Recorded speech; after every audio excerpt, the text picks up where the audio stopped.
જીવનધારા વૃદ્ધાશ્રમ તારીખ 9/1/25 રોજ જીવનધારા વૃદ્ધાશ્રમ કે લાંભામાં છે અને જેઓ લાંભાના વતની છે અને લાંભામાં છેલ્લા લગભગ વર્ષોથી જેઓએ નાના નાના બાળકોને પાઠશાળામાં ભણાયા છે અને ખૂબ જ ધાર્મિક જ્ઞાન આપ્યું છે અને એકદમ ઉત્કૃષ્ટ પ્રકારનું જેમનું જીવન છે અને જેઓએ જીવનધારા પરિવારમાં રહે છે તેઓ લાંભા વિસ્તારમાં, પરંતુ અહીંયા રેગ્યુલર તેઓ સ્નાત્ર પૂજા ભણાવતા અને ખૂબ જ સરસ જીવનધારામાં ઓતપ્રોત એવા અમારા વસુબેન રસિકલાલ શાહ, ઉંમર વર્ષ છે 87 અને તેઓ પોતે અત્યારે હાલ હમણાં થોડા સમય પહેલા પડી ગયા હતા, એકલા જ રહે છે. તેમના પતિનું 40 વર્ષ પહેલા અવસાન થઈ ગયેલું અને તેઓ પોતે એકલા જ રહે છે અને એકલા રહેતા હોવાથી તેઓ પડી ગયા તો બોલનું તેમને ઓપરેશન કરાવવું પડ્યું અને પછીથી તેઓ તેમના ભાઈના ત્યાં ગયા. ભાઈની પણ ઉંમર ઘણી મોટી હોવાથી અત્યારે હાલ તેઓને અહીંયા જે જીવનધારામાં ઘણો સમય વિતાવ્યો છે એટલે અહીંયા એડમિશન માટે તેમણે અરજી કરી છે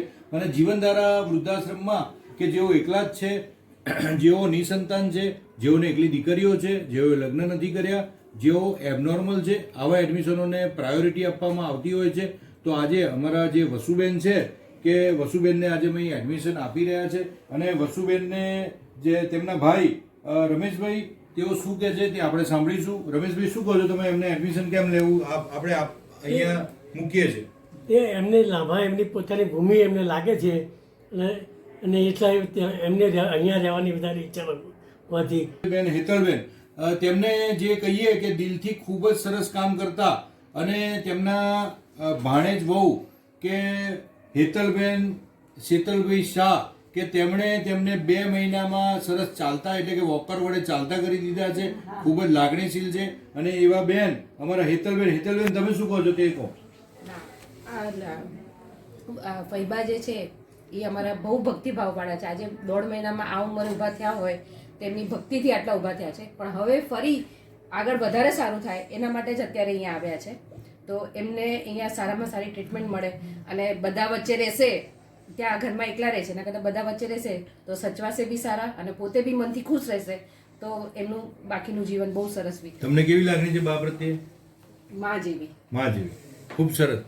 તો ભાણેજ વહુ છે અને ભાણેજ વહુને પણ ખૂબ જ લાગણી છે, પરંતુ તેમને અહીંયા મૂકતા તેઓની આંખોમાં જર્જરી આવી ગયા છે અને તેઓને અહીંયા એટલા માટે મૂકવામાં આવે છે કે તેમને અહીંયા અમારું જે ગુજરાતનું પ્રથમ પેરાલિસિસ સેન્ટર, જે વૃદ્ધાશ્રમોના ઇતિહાસમાં પ્રથમ પેરાલિસિસ રિહેબ સેન્ટર જીવનધારામાં છે, તો તેમાં તેઓ અહીંયા આવે અને તેમને અહીંયા ફિઝિયોથેરાપી મળે અને તેઓ જલ્દી સાજા થાય તેના માટે તેઓ અહીં મૂકે છે. અને વસુબેનને કહું કે જીવનધારા પરિવાર જોડે તેઓ વર્ષોથી જોડેલા છે અને જીવનધારા પરિવાર જોડે જે વર્ષોથી જોડેલા છે તેમનો ઋણ અમે કેવી રીતે ભૂલી શકીએ. તો આજે વસુબેનને અહીંયા અમે એડમિશન આપી રહ્યા છે.